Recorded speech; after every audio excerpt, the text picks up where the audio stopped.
یہ دنیا تجھے کچھ نہیں دینے والی، یہ دنیا تجھے کچھ نہیں دینے والی، یہ دنیا تجھے کچھ نہیں دینے والی، یہ دنیا تجھے کچھ نہیں دینے والی۔ محمد کے در پہ چلا جا سوالی، محمد کے در پہ چلا جا سوالی، یہ دنیا تجھے کچھ نہیں دینے والی، یہ دنیا تجھے کچھ نہیں دینے والی۔ محمد کے در پہ چلا جا سوالی، محمد کے در پہ چلا جا سوالی، یہ دنیا تجھے کچھ نہیں دینے والی، یہ دنیا تجھے کچھ نہیں دینے والی۔ ہے اس در کا محتاج سارا زمانہ، ہے اس در کا محتاج سارا زمانہ، ہے اس در پہ دونوں جہاں کا گزارا، ہے اس در پہ دونوں جہاں کا گزارا۔ وہاں دین و دنیا کی دولت ملے گی، رسول خدا کی بدولت ملے گی۔ وہاں تیرا دامن رہے گا نہ خالی، وہاں تیرا دامن رہے گا نہ خالی۔ محمد کے در پہ چلا جا سوالی، محمد کے در پہ چلا جا سوالی، یہ دنیا تجھے کچھ نہیں دینے والی، یہ دنیا تجھے کچھ نہیں دینے والی۔ نبی شافع حشر محبوب رب ہیں، نبی شافع حشر محبوب رب ہیں، فرشتے ملائک وہاں بادب ہیں، فرشتے ملائک وہاں بادب ہیں۔ ہے دو جگ میں رحمت انہی کی تو چھائی، خدا بھی ہے ان کا انہی کی خدائی۔ نہ پائی کسی نے یہ شان جمالی، نہ پائی کسی نے یہ شان جمالی۔ محمد کے در پہ چلا جا سوالی، محمد کے در پہ چلا جا سوالی، یہ دنیا تجھے کچھ نہیں دینے والی، یہ دنیا تجھے کچھ نہیں دینے والی۔ زیارت ہو تجھ کو، زیارت ہو مجھ کو، زیارت ہو تجھ کو، زیارت ہو مجھ کو، اسی پاک در کی تمنا ہے مل جائے بس خاک در کی۔ رضا دیکھ لوں میں جو چوکھٹ نبی کی، وہیں شام ہو جائے میری زندگی کی۔ نظر آئے وہ سبز گنبد وہ جالی، نظر آئے وہ سبز گنبد وہ جالی، محمد کے در پہ چلا جا سوالی. اور ایک شعر امجد بھائی کی روح کو ڈیڈیکیٹ کرنا چاہتا ہوں. امجد بھائی کی تصویر کے سامنے کھڑے ہو کر دنیا بھلے کہتی رہے، دنیا بھلے کہتی رہے کہ شہید نہیں ہے، شہید ہے کیونکہ ذکر محمد و آل محمد کرتے تھے، عاشق رسول تھے. دنیا کی باتیں الگ ہیں. امجد بھائی سے مخاطب ہو کر شعر پڑھ رہا ہوں. یہ دنیا تجھے کچھ نہیں دینے والی، محمد کے در پہ چلا جا سوالی. یہ دنیا تجھے کچھ نہیں دینے والی، ہے اس در کا محتاج سارا زمانہ، ہے اس در پہ دونوں جہاں کا گزارا. وہاں دین و دنیا کی دولت ملے گی، رسول خدا کی بدولت ملے گی. ہاں وہاں تیرا دامن رہے گا نہ خالی، وہاں تیرا دامن رہے گا نہ خالی. محمد کے در پہ چلا جا سوالی، محمد کے در پہ چلا جا سوالی.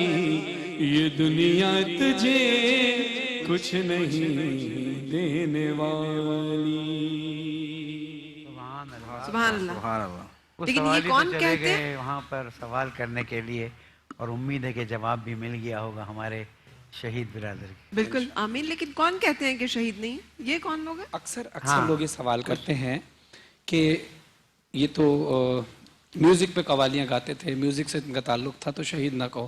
جس کے جو ہے کلیئرفیکیشن مولانا شہنشاہ نقوی صاحب نے بھی دی ہے کہ وہ میوزک، وہ ظاہر ہے یہ آبشار، یہ بھی تو خدائی ایک میوزک ہے نا، جی جی خدائی موسیقی ہے. جی. آبشار سے پانی گرتا ہے، چڑیوں کی چہچہانا، وہ موسیقی جو مولانا شہنشاہ نقوی صاحب کے الفاظ تھے کہ مطلقاً حرام نہیں ہے وہ موسیقی جو گناہ کی طرف آپ کو لے کر چلی جائے. صحیح، ٹھیک ہے. اور جو اللہ کی طرف لے کر آئے وہ نہیں. جیسے قوالی ہم تو اس بات کو نہیں جانتے کہ جو رزق کے حصول کے لیے گھر سے نکلا اور راہ میں مارا گیا وہ شہید ہے. وہ بھی شہید. اگر آپ اس پہ نہ بھی جائیں، میوزک کرتا تھا یا فلان، اپنے اہل خانہ کے لیے رزق کمانے کے لیے ایک بندہ گھر سے نکلا ہے، راستے میں ناحق مارا گیا ہے. فرحان نے ذرا تھوڑا تکلف سے کام لیا. جی. حقیقت یہ ہے کہ کچھ کند ذہن، کچھ نیگیٹو مائنڈڈ لوگ ہیں جو فیس بک پر اور سوشل میڈیا پر یہ پروپیگنڈا کر رہے ہیں. اور میرے خیال میں اس میں ایک شق یہ بھی ہے کہ چونکہ وہ اہل بیت اطہار کا ذکر کرتے تھے اور کبھی فرحان بھائی کے ساتھ بھی ذکر کرتے تھے، لہٰذا ان لوگوں کے نزدیک اہل بیت اطہار کا ذکر کرنے والا اگر جب اللہ کی راہ میں مار دیا جائے تو اسے شہید نہیں کہا جاتا. ایک یہ بھی تاثر ہے. تو میں سمجھتا ہوں اس سوشل میڈیا کے اوپر کچھ کند ذہن لوگ کر رہے ہیں، ورنہ الحمدللہ امت مسلمہ اور پاکستان کے سارے لوگ میرے خیال میں امجد صابری شہید جب جامع شہادت نوش کر کے گئے کوئی گھر ایسا نہیں تھا کہ جہاں سے رونے کی زچگی حالت میں جس خاتون کا انتقال ہوتا ہے وہ بھی شہید ہے. اگر کوئی طالب علم کے حصول کی راہ میں مارا جاتا ہے وہ بھی شہید ہے. اگر کوئی گھر سے نکلتا ہے اپنے بچوں کے لیے رزق کمانے کے لیے اور راہ میں مارا جاتا ہے وہ بھی شہید. اگر میں غلط کہہ رہی ہوں تو میری تصدیق کیجیے، یہ حدیث مبارکہ کے الفاظ. جو شخص محمد آل محمد دل میں لیے اس دنیا سے چلا جاتا ہے وہ مرتا نہیں شہید کہلاتا ہے. اسی لیے مودت محمد آل محمد تھی تبھی تو اپنے گھر سے نکلے تھے، تبھی اپنے گھر سے یہاں نکل رہے تو ان کا کام کیا تھا؟ یہی تھا ذکر رسول اور علیہ رسول. تو مرزا دبیر کا ایک شعر پیش کروں گا کہ آج پوری دنیا میں ان کو ٹریبیوٹ کیا جا رہا ہے، ان کے سال ثواب کے میلاد بھی رکھے جا رہے ہیں، مجلسیں بھی رکھی جا رہی ہیں، دعائیں بھی کرائی جا رہی ہیں. چند لوگ اگر شہید نہ مانے تو مانے، خدا تو شہید مان رہا ہے ہر شخص کو. اور دوسری ایک چیز اور بتاؤں گا کہ مرزا دبیر کا وہ شعر کہ جو بھی مصروف سلام شہداء رہتا ہے گو وہ رہتا نہیں پر نام صدا رہتا ہے. بہت خوبصورت ہے. اس گفتگو کو آگے بڑھاتے ہوئے جو ہم دعا کے حساب سے کریں، میں نے آپ سے کہا بعض اوقات عام مانگی ہوئی دعائیں قبول ہو جاتی ہیں، جو انسان اپنے حق میں کوئی بری چیزیں مانگ لیتا ہے اور جو اچھی چیزیں تڑپ تڑپ کے مانگتا رہتا ہے. کسی کو اولاد کی خواہش ہے وہ تھک جاتا ہے لیکن اولاد نہیں ملتی، کسی کو نوکری نہیں ملتی من پسند، کسی کی شادی نہیں ہوتی اس کی پسند کی جگہ پہ. ایسا کیوں ہے؟ نحمده ونسلم ونصلي على رسوله الكريم اما بعد فاعوذ بالله من الشيطان الرجيم بسم الله الرحمن الرحيم وَأَوْفَوِضُ أَمْرِي إِلَى اللَّهِ إِنَّ اللَّهَ بَصِيرٌ بِالْعِبَادِ ثم أو كما قال الله تبارك وتعالى سبحانك لا علم لنا إلا ما علمتنا إنك أنت العليم الحكيم. نبی کریم صلی اللہ علیہ وسلم نے ارشاد فرمایا کہ اللہ رب العزت فرماتا ہے کہ میں بندے کے گمان کے ساتھ ہوں. صحیح. جیسا وہ مجھ سے گمان رکھتا ہے ویسا میں اس کے ساتھ معاملہ کرتا ہوں. اس لیے حکم فرمایا کہ جب بھی مانگو اللہ رب العزت سے تو اللہ رب العزت سے خیر مانگو, جس کی تعلیم نبی کریم صلی اللہ علیہ وسلم نے اس طریقے سے دی کہ ربنا آتنا فی الدنیا حسنہ, دنیا کی بھی اچھائی مل جائے, وفی الآخرۃ حسنہ, اور آخرت کی بھی اچھائی مل جائے. تو اللہ کے محبوب صلی اللہ علیہ وسلم نے ہمیشہ عافیت مانگنے کا حکم فرمایا. اس لیے جب بھی دعا کی جائے تو یہ دعا کرنی چاہیے کہ اے اللہ یہ جو میں مانگ رہا ہوں اگر یہ میرے حق میں بہتر ہے, وَأُفَوِّضُ أَمْرِي إِلَى اللَّهِ, اس کو میں آپ کی طرف تفویض کرتا ہوں, اگر یہ میرے حق میں بہتر ہے تو یہ مجھے عطا فرمائیے, ورنہ اس چیز کو مجھ سے دور کر دیجئے. صحیح. مجھے شیف سمیہ کی دعا بڑی اچھی لگی ہوئی, کہتی ہے میں دعا مانگتی ہوں یا اللہ یہ جو چیزیں میں مانگ رہی ہوں ساری کی ساری جو میرے دل میں مجھے سب کی سب چاہیے, اور جو میرے حق میں نہیں بھی اچھی ہیں انہیں بھی میرے حق میں اچھا کر کے مجھے دے دے. لیکن نبی کریم صلی اللہ علیہ وسلم خوبصورت لگی یہ دعا کہ واہ واہ واہ کیا بات ہے. یہ ان کی بات صحیح ہے, لیکن نبی کریم صلی اللہ علیہ وسلم جو دعا تلقین فرما رہے ہیں اس میں عافیت مانگنے کا حکم فرما رہے ہیں, ربنا آتنا فی الدنیا حسنہ, کہ آپ نے حسن مانگنا ہے. یہ نہیں فرمایا کہ جو نا آپ سب کچھ مانگیں, کیونکہ بہت ساری چیزیں ایسی ہوتی ہیں جو ہمارے حق میں بہتر نہیں ہوتی اور وہ نقصان پہنچاتی ہیں. مولانا صاحب اولاد کی خواہش ہے, دیکھیں اولاد کی خواہش, بعض اوقات آپ نے بنی اسرائیل کا جو حضرت خضر علیہ السلام کا قصہ ہے کہ وہ ایک بچے کو حضرت خضر علیہ السلام نے ذبح کر دیا, لیکن انسان کے دل میں سوال آتا ہے کہ یہ سارا میرے اوپر ہی ضرور اللہ تعالیٰ نے لاگو کرنا تھا, اور بھی تو اتنے لوگ تھے ان میں سے کسی کے بعض اوقات جو ہے اولاد حق میں بہتر نہیں ہوتی, بعض اوقات اولاد حق میں بہتر نہیں ہوتی, اس لیے اللہ تعالیٰ نہیں فرماتا. اللہ رب العزت نے قرآن جی کچھ کہنا چاہ رہے ہیں آپ کی بات کمپلیٹ ہو جائے. جی آپ کمپلیٹ. اچھا, اللہ رب العزت خود فرما رہا ہے قرآن کریم میں کہ ہم جسے چاہتے ہیں مرد بیٹا دیتے ہیں, جسے چاہتے ہیں بیٹی دیتے ہیں, جسے چاہتے ہیں دونوں دیتے ہیں, اور جسے چاہتے ہیں بے اولاد رکھتے ہیں. یہ اللہ رب العزت کی حکمت اور منشا ہے, اس کے اوپر راضی رہنا یہ ایمان کامل ہے, یہ ایمان ہے. اچھا دوسری چیز آپ نے ایک اور سوال کیا تھا کہ ہم جو ہے دعاؤں کے اندر دنیاوی چیزیں مانگتے ہیں. تو دیکھیں جتنی عبادات ہیں, نماز ہو, روزہ ہو, زکوٰۃ ہو, حج ہو, جتنی بھی عبادات ہیں, اگر ان کے اندر دنیا شامل ہو جائے تو اس کا ثواب ضائع ہو جاتا ہے.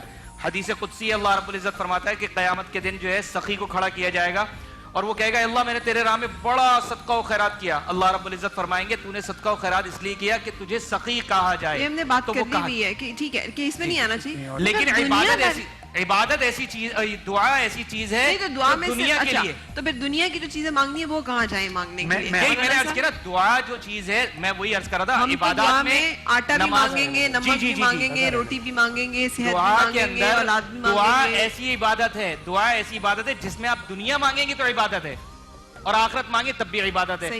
دونوں صورتوں میں عبادت ہے. نماز میں اگر ریاکاری کا وہ ہو تو نماز کی عبادت ثواب جو ہے وہ ضائع ہو جائے گا, لیکن دعا میں تو ہم نے مانگنا ہی ہے, کیونکہ نبی کریم صلی اللہ علیہ وسلم نے فرمایا اگر تمہارے جوتے کا تسمہ بھی ٹوٹ جائے تو وہ بھی اللہ رب العزت سے مانگو, تو یہ تو دنیا ہے, اس لیے دعا میں دنیا ہی مانگی جائے گی اور وہ بھی عبادت ہوگی. صحیح. کیا اچھا ایک بس وہ مولا کے کال میرے ذہن میں آ گیا تھا جو آپ نے حق والی بات کی تھی نا کہ جو میرے حق میں نہیں ہے وہ بھی دے دیں.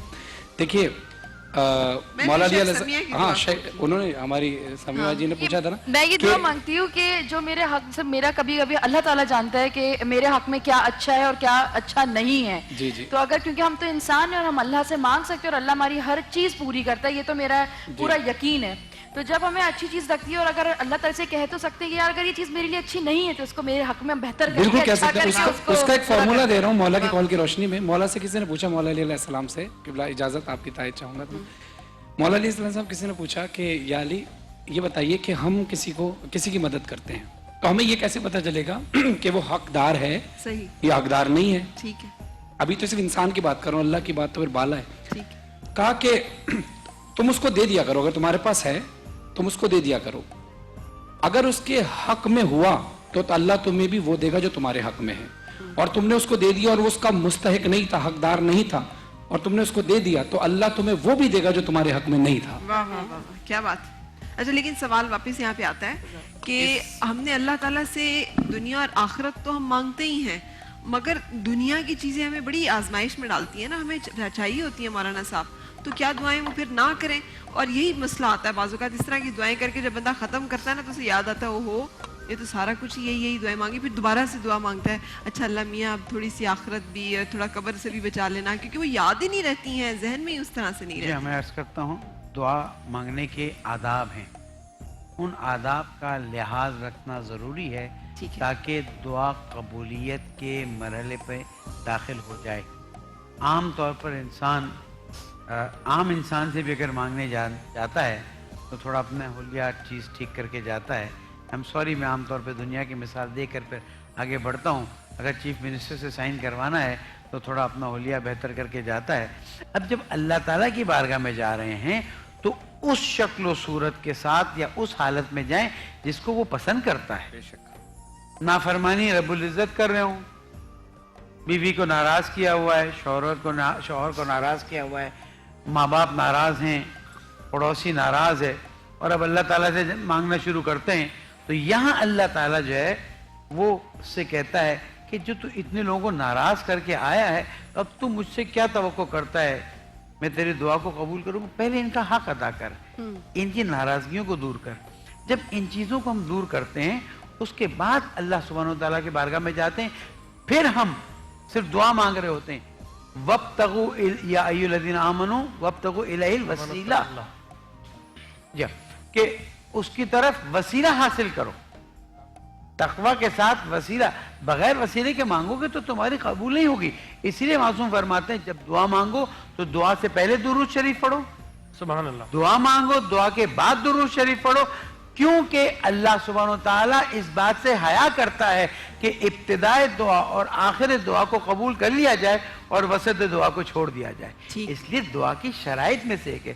کسی کا حق میں نے کھایا ہوا ہے, اصل اللہ تعالیٰ کی بارگاہ میں جانے کی میں جرات کیسے کر رہا ہوں, کسی کو میں نے ناراض کیا ہوا ہے. تو جو یہ بعض لوگ شکایت کرتے ہیں ہماری دعا قبول نہیں ہوتی, اس میں ایک بہت بڑا مسئلہ یہ ہے کہ شرائط دعا, کسی کا حق, زکوٰۃ مجھ پہ واجب ہے, میں زکوٰۃ نہیں دے رہا, ایک مستحق آیا ہوا ہے میں اس کو کاٹ رہا ہوں, یہ چیز درست نہیں. بالکل سے بہت شکریہ. مجھے آپ کو شعر آ گیا مرزا غالب کا یاد, کعبے کس منہ سے جاؤ گے غالب, شرم تم کو مگر نہیں آتی. مگر ہم کو واقعی نہیں آتی, اس لیے کہ ہم چلے جاتے ہیں, اور ہم جاتے بھی ہیں اور اللہ تعالیٰ سے مانگتے بھی ہیں, اور وہ غفور رحیم ہے, وہ معاف بھی کرتا ہے, وہ دیتا بھی ہے. اگر وہ نہ ہو تو ہم جیسے کئی گناہ گار جو ہیں ان کا بھرم ہی نہ ہو. شیف سمیہ نے میرا خیال ہے شیر خورما چڑھا دیا ہے, ہمیں یہاں تک خوشبو آ رہی ہے. جلدی سے بتا دیجیے کیا کیا کچھ ڈال چکی ہیں تاکہ ہم بریک لے لیں.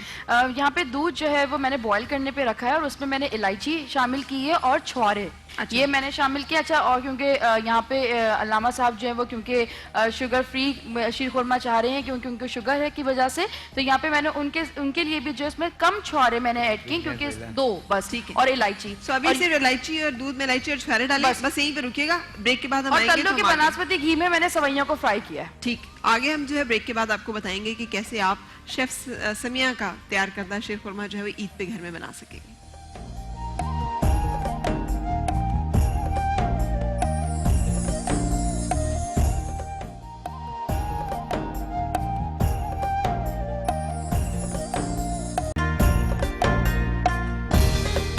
خوش آمدید. رمضان عشق ہے سحری ٹرانسمیشن, جہاں پہ آپ ہم ہیں تلو کچن میں, جن کا کہنا ہے تلو بناسپتی وٹامن اے اور ڈی سے فورٹیفائڈ ڈبل ریفائنڈ, جو کہ کھانوں کو دیں ایک نئی صحت اور ذائقہ. اور شیف سمیہ آج بنا رہی ہیں اس میں شیر خورما. شیر خورما آپ نے تلو کا آئل ڈالا, گھی ڈالا؟ تلو کا گھی, بناسپتی گھی میں نے ایڈ کر کے اس کے سب سے پہلے اس کو گرم کر کے اس میں الائچی ڈال کے اس میں سویاں بالکل چور کر کے آپ اس میں ہلکا سا اس کو فرائی کریں گے اتنا کہ وہ گولڈن ریڈ کلر ہو جائے. اور میں یہاں پہ بتاتے چلوں کہ یہ جو پوری ریسیپی یہ میں نے نہیں سیکھی ہے, یہ میری نانی کی ریسیپی ہے جو کہ وہ ہر سال عید پہ بناتی تھیں, اللہ ان کو جنت نصیب کرے. اور یہ ایک جو ٹیسٹ خاص ہے وہ میرے ساتھ ہی شاید آ گیا, باقی خالہ یا امی میں سے کسی کے پاس بھی وہ ٹیسٹ نہیں آ سکا. تو یہ ایک مجھے بلیسنگ ہے, ان کی طرف سے ان کی دعا ہے. تو اس میں سے آپ نے نکالی سویاں اور الگ رکھ لی. اچھا, اب آپ نے کیا کرنا ہے, یعنی ہم جو غلطی کرتے ہیں کہ عموماً جس گھی میں فرائی کرتے ہیں وہ اسی میں رہنے دیتے ہیں, وہ نہیں کرنا, نہیں, آپ نے اس کو نکال دینا ہے. اس کے بعد جب دودھ آپ چڑھائیں تو اس میں الائچی آپ نے شامل کرنی ہے, کنڈینس ملک اور چینی اور کنڈینس ملک, کیونکہ ہم کنڈینس ملک بہت زیادہ میٹھا ہوتا ہے تو آپ چینی کی کوانٹٹی کو اپنے حساب سے